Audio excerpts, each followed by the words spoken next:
ओला बोंजोर नमस्ते सत श्री अकाल सलाम। आज की वीडियो के अंदर हम एक क्वेश्चन को मेरे से बड़ी बार लोगों ने पूछा कि हमें इंग्लिश लैंग्वेज चाहिए या नहीं चाहिए फॉरेन लैंग्वेज सीखने के लिए।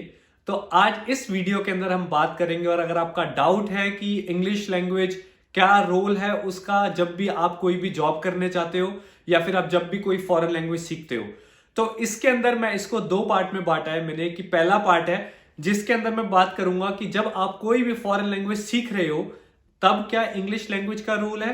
और सेकंड पार्ट के अंदर जब आप कोई जॉब ढूंढने जाते हो, लेट सपोज आपको फ्रेंच लैंग्वेज आती है, आप फ्रेंच लैंग्वेज एक्सपर्ट हो और उसके साथ जब भी आप कोई कंपनी में इंटरव्यू देने जाते हो तो वहां पर इंग्लिश लैंग्वेज का क्या रोल है। और थर्ड पार्ट के अंदर मैं अपनी पर्सनल एडवाइस भी दूंगा कि मैंने कैसे दोनों लैंग्वेज को मैनेज किया जब सीख रहा था मैं। और उसके बाद अगर आप ये वीडियो आज लास्ट तक देखते हैं तो इसके अंदर मेरे को एक स्पेशल अनाउंसमेंट भी करनी है। और वो अनाउंसमेंट है कि आपको 30 मिनट्स का एक सेशन मिलेगा पर्सनली, जिसके अंदर मैं बेस्ट 5 लोगों का जिनका आंसर होगा उनका चूज करूंगा। और उसके बाद उनको चांस मिलेगा कि वो डायरेक्ट मेरे से जूम पे आके अपने क्वेश्चंस पूछ सकते हैं फ्री ऑफ कॉस्ट। तो स्टार्ट करते हैं पहले क्वेश्चन का आंसर कि हमें एक फॉरेन लैंग्वेज सीखने के लिए इंग्लिश लैंग्वेज की क्या जरूरत है और कितनी जरूरत है और कैसे हम उसको टैकल कर सकते हैं। तो डायरेक्ट अगर आंसर मैं दूं तो नहीं, आपको कभी भी इंग्लिश लैंग्वेज नहीं चाहिए। आप इमेजिन करो जब आप छोटे बच्चे थे तो आपने जो उनसे अपनी मदर टंग है, लेट सपोज हिंदी है, पंजाबी है या उर्दू है या फिर आपकी अपनी मलयालम लैंग्वेज है, तो आपने उसको कैसे सीखा। आपने उसकी ट्रांसलेशन तो नहीं देखी कि ट्रांसलेशन कैसे करते हैं या फिर उसका इंग्लिश में क्या मतलब होता है। आपने उसको एनवायरमेंट से सीखा कि किसी ने बोला कि मेरे को पानी चाहिए तो आपने बोला कि अच्छा पानी पानी, तो आपने वैसे वर्ड सीखे, राइट।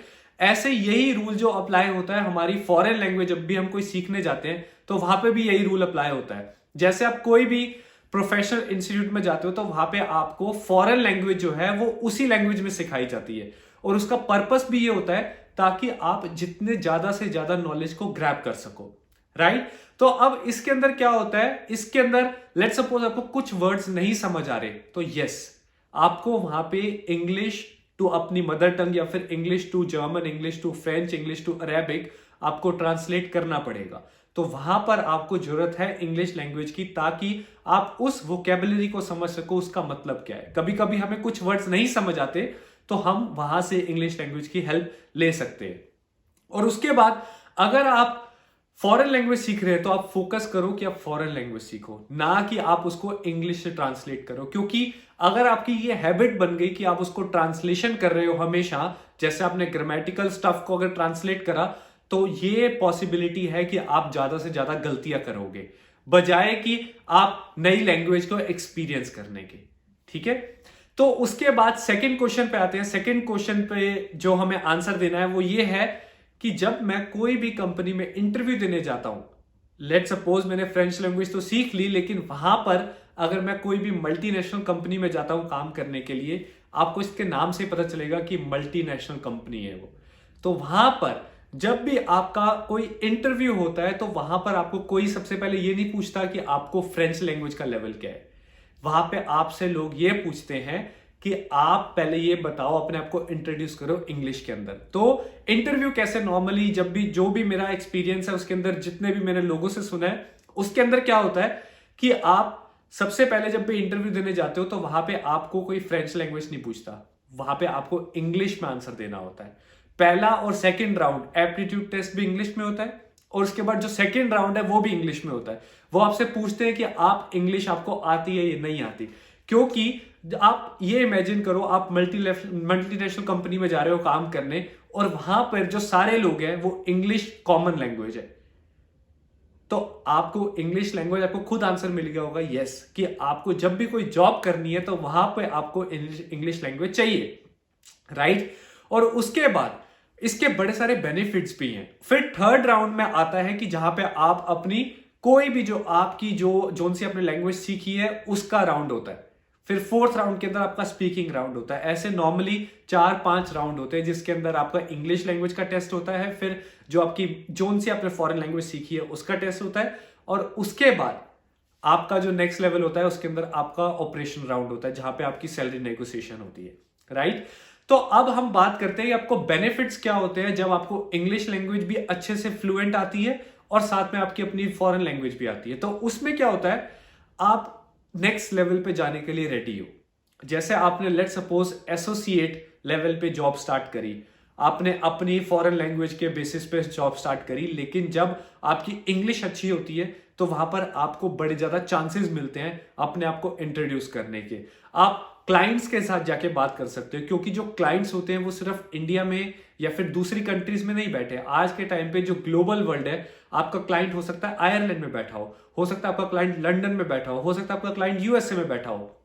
तो वहां पर आपको बड़े ज्यादा चांसेस मिलते हैं कि ताकि आप इंग्लिश में कम्युनिकेट कर पाते हैं, और उनके साथ जब आप कम्युनिकेशन करते हैं तो आपके लिए चांसेस बढ़ जाते हैं नेक्स्ट लेवल पे जाने के लिए।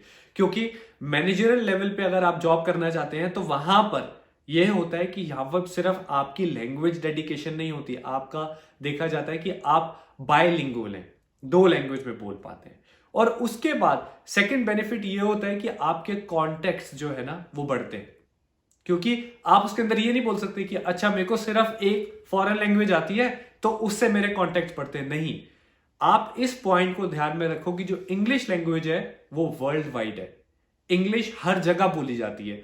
तो अगर आपको इंग्लिश भी आती है तो आपको हमेशा बेनिफिट ही मिलेगा।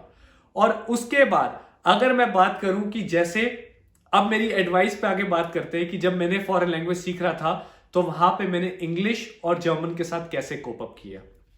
तो उसके अंदर नॉर्मली क्या होता था कि जो मेरा टाइम जर्मन का था, मैं 2 घंटे जर्मन पढ़ता था तो 1 घंटा इंग्लिश भी पढ़ता था, ताकि मैं दोनों लैंग्वेज को अच्छे से मास्टर कर पाऊं, फ्लुएंटली बोल पाऊं। क्योंकि मैं भी 12th क्लास तक ऐसे ही इंग्लिश नहीं बोलता था, या फिर मैं ऐसे ही जर्मन नहीं बोलता था जैसे अब मैं बोलता हूं, राइट। तो वहां पर मैं आपको यही रिकमेंड करूंगा कि आप दोनों लैंग्वेज पे फोकस करो, ताकि आप सिर्फ शॉर्ट टर्म ना सोचो। आप ये ना सोचो कि मैं एक फॉरेन लैंग्वेज सीख जाऊंगा, उसके साथ साथ आप एक नई लैंग्वेज, आप इंग्लिश को भी, जो वर्ल्ड वाइड लैंग्वेज है, उसको भी सीख सकते हो, राइट। तो यहां पे मेरी यही आपको एक रिकमेंडेशन है, यही मेरी एडवाइस है कि आप ये दोनों लैंग्वेज को साथ साथ में लेके चलो, ठीक है। अब बात करते हैं कि जो मैंने स्पेशल अनाउंसमेंट करनी थी, उसकी अनाउंसमेंट जो है वो ये है कि मैं इसके अंदर आपको, जो भी आप लोग हैं जो भी इस चैलेंज के अंदर पार्टिसिपेट करेंगे, उसके अंदर से मैं बेस्ट 5 लोगों को चूज करूंगा और जूम का लिंक भेजूंगा, ताकि आप लोग मेरे से अपने डायरेक्ट क्वेश्चंस पूछ सको जो भी आपकी क्वेरीज हैं। तो उसकी रिक्वायरमेंट क्या है कि मेक श्योर आपने इस यूट्यूब चैनल को सब्सक्राइब किया हो और लाइक बटन दबाया, और आप अपनी मोटिवेशन कमेंट्स में बता सकते हो कि आपकी मोटिवेशन क्या है, कि आप क्यों कोई फॉरेन लैंग्वेज सीखना चाहते हो। और जब मैं इसमें से बेस्ट 5 लोगों को चूज करके फिर मैं उनको पर्सनल मैसेज करूंगा और उनको जूम लिंक भेजूंगा, ताकि आप मेरे साथ आके अपने सारे क्वेश्चंस को क्लैरिफाई कर सको, ताकि आप अपने करियर को बूस्ट अप कर सको, ठीक है। आई लुक फॉरवर्ड कि आप अब इसके अंदर पार्टिसिपेट करेंगे और आपके जो क्वेश्चंस है वो पर्सनल सेशन में आके आप मेरे से डायरेक्टली पूछ सकते हैं। आई होप कि आपको इस वीडियो से बेनिफिट मिला होगा और आपको क्लियर होगा कि आपको इंग्लिश लैंग्वेज चाहिए या नहीं चाहिए कोई भी फॉरेन लैंग्वेज सीखने के लिए। Don't forget to subscribe this channel. ऐसे ही मैं आपके साथ यूजफुल कंटेंट लेके आता रहूंगा, ताकि आप भी ग्रो कर पाओ, और जब आप ग्रो करोगे तो आपकी लाइफ के अंदर जितने भी लोग आपके साथ जुड़े हुए हैं वो भी ग्रो करेंगे। So take care, bye bye.